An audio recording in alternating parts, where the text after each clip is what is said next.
Hi everyone and welcome to a new video. In this video we're going to take a look at degen yield farming on Binance Smart Chain. If you like the sound of that, be sure to hit that like button and don't forget to subscribe at the end of the video. So at the end of October I made a video about the 5 rules to be successful at degen yield farming, and somebody asked me a question which was this one: can you make a video about degen Binance Smart Chain plays? So that's what we're going to take a look at in this video. So the first thing I like to do is go to rockdoc.io. It's a community managed website that reviews the code behind different farms and different projects. So they have expanded from just farms to tokens to play to earn projects to NFTs and so forth. So of course the first thing we do is filter on platform, and in this case we're going to take a look at Binance Smart Chain. Now very important, it does say BSC farms, but as we can see you also find NFT projects and just token projects as well. So do pay attention when you're scrolling down the list. Normally I prefer to take audited, but sadly there's not many options here. Then you have least risk, low risk, some risk. Binance Smart Chain, for example, least risk you'll only find Pancakeswap. And that's of course not what we're looking for right now. So I'm going to filter on some risk and low risk. Also important, this one is just promotion. There's of course one on Avalanche, so we can ignore this one. It's the same as on the banner right here. So a new one coming up is Banana Farm. Let's take a look at that one. As you can see, it's a goose fork, 5% deposit fee, which is a lot, mastership behind the 12-hour time lock, and so forth. And they're also very honest, 10% of all the emissions is going to the developer, so that's how he's making money. Next thing we do is go to the website. So when we arrive on the Banana website, we see that it hasn't started yet. They will launch with 300,000 minted tokens, and we will be getting 2 new bananas per block. So as you can see on the pre-sale website, the pre-sale is still active. This means that the farming isn't active yet and we'll still have to wait. You could buy the token in pre-sale. As we can see, they're planning to launch the token for a value of 1 BNB equals 2000 banana, which is a 12x on your investment. You can already imagine if people see this, they're going to buy this farm token and sell it right away, and it will be a race to the bottom. So if you think you can sell it very fast, you could take the risk, but I'm personally going to stay clear of it. First of all, it is a farm token. Second of all, if you make these promises, the chances that the token dumps on the very first second are very high. But again, in general, there are people who like to play with these pre-sales. Usually just before the farming starts, people are willing to pay a premium for these farm tokens so they can set their farm up early and get those juicy returns in the first 10-15 minutes.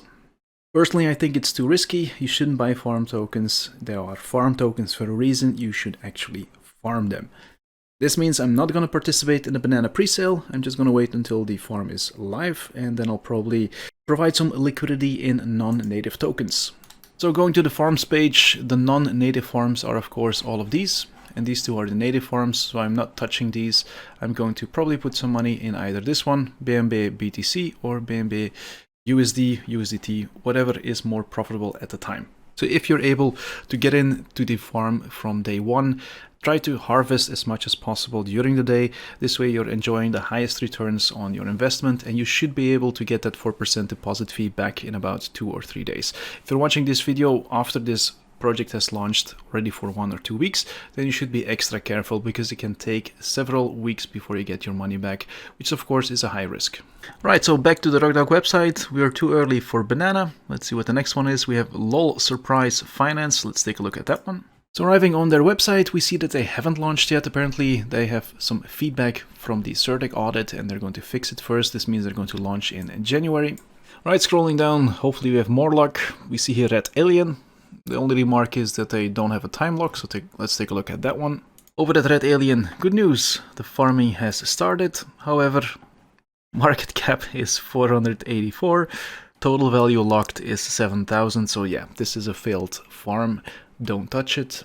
The next one on the list is Ice Colony. It's a copy of the same project on Polygon. The mastership is not behind a time lock, and there is a risk of the contract being switched out, so be careful with that. The project launched on DX sale as a pre-sale, 70% was sold and 30% is still in the hands of the developer. Going to the website, we get a little trailer here, as we can see, so they try to play on the gaming aspect. Sadly, there are no prices yet, so I think the farming hasn't started yet. Going over to the Matic version, we do see a little bit more information. As we can see right now, we're looking at the factories where you can stake your coins. As we can see, we are getting some nice returns on stablecoins, so this is definitely not bad. Liquidity isn't that great, so over here we have 24k locked up. Holy Doge, we have 15k locked up. Also keep in mind this is APY, not APR.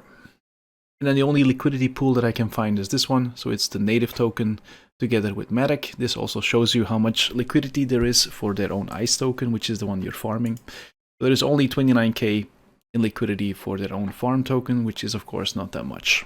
Moving over to PooCoin, we see that the project launched at the end of November. We have that initial spike with every farming coin, then it drops, and this is unusual. It goes back up from about $1 to almost $3. So yeah, that's impressive. However, I do think we're a bit late to the party since it started on the 22nd of November, and I don't see enough elements to believe in the ICE token itself. The only thing I can say is that they did a good effort in making a new website, not just copying any other website, but I don't see enough game elements to make this farm special. So yeah, I'm definitely not going to invest in the farm token. But it might be worth keeping an eye on their Twitter and see when they launch their Binance Smart Chain pools. And then the next farm that we have is one that launched in the beginning of this month, which is BubbleTea. This is really a classic farm. Goose Fork, MasterChef contract, 48 hours, which is really good.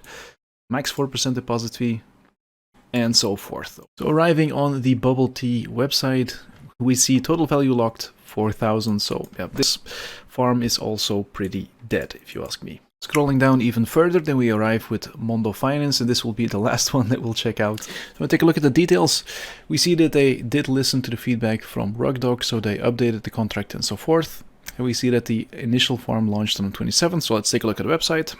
When we arrive on the Mondo website, we see in their Twitter feed that they had some issues, and we also see that there is almost no total value locked, so it's $8, so something went seriously wrong, so we can ignore this one as well. So yeah, right now I think my conclusion is there is nothing exciting happening when it comes to degen farming on the Binance Smart Chain. However, you got those two farms to look out for, which is the banana farm and maybe the LOL surprise farm. For me personally, the banana farm looks most interesting, so I'll be checking that one out later on this week. So what can you do if you don't find any degen farms? Well, of course, you can still look for degen APRs. As with a degen farm, it is still risky if you have high APRs, even on blue chip platforms like Pancakeswap and Apeswap, for example. The reason why you're getting these high APRs is because these projects are very new and they need liquidity, and that's why they're paying you such high APRs. So let's start with the farms over at Apeswap. I filtered on APR and then we get these nice results. So the next thing I do is see if I can find a token that I know, and the first one that I know is this one. It's called Mira. This project is a game, it's a card game. It launched over at Polkastarter. We see that the pre-sale token had a value of 13 cents. So we arrive on CoinGecko, we see that the current price is 1.35. We see this graph, so the project launched in November. Then it seemed to have bottomed out on December 17th, and since then it has been trending upwards. So I think this might be a good entry point for me if I want to buy this token. So in this case, if I would decide to invest into the Mira token, I wouldn't think twice of adding some BNB to it and putting it into this liquidity pool, because 270% APR, so it's not APY, is a very nice return. On top of that, I don't think the bull run is over, and I think 2022 will be very interesting for blockchain games. So this is something that I'm going to consider. In the same line, we find Loa. This is League of Ancients. Again, it's a blockchain game.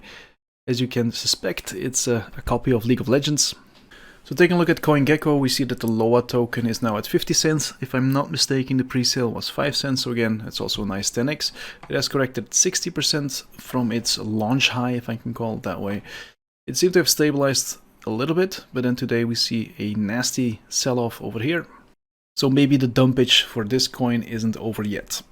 Either way, I hope you see what I'm doing here. I'm taking a category that I believe in, then I see if I have some tokens that I already know, some projects that have potential, then I'll do a little bit more research and then I'll just lock up some money into these tokens until I find another degen farm. Taking a quick look over at Pancakeswap, we can do the exact same thing. So let's sort by APR. Now scrolling down the list, I think the first one that I know is Quid. This is also a project that launched on Polkastarter and I think High also launched on Polka Starter as well. Alright, that's it for this video. I hope I was able to give you guys a few pointers and a few tips on how to approach the degen yield farming. So the first one is a classic degen yield farming. You have to get in really early, get those high returns, try to get that initial feedback in the first 2 days. Otherwise you are too late and it will take you way too much time before you make a return on your investment. The second approach is providing liquidity on blue chip platforms like Pancakeswap or Apeswap, then looking at the APR, then doing some research on the projects and then see which one you're more comfortable in investing in. But as I showed you, there are some decent projects out there. Of course, these are small projects, so very volatile, keep that in mind. But because they're so new and they're looking for liquidity, they're still giving you a very nice APR. Right, I hope you enjoyed this. If you did, be sure to hit that like button. If you got any questions, don't hesitate to post a comment and I'll get back to you as soon as possible. If you haven't subscribed yet, do it now, and then I'll see you guys in the next one. Bye.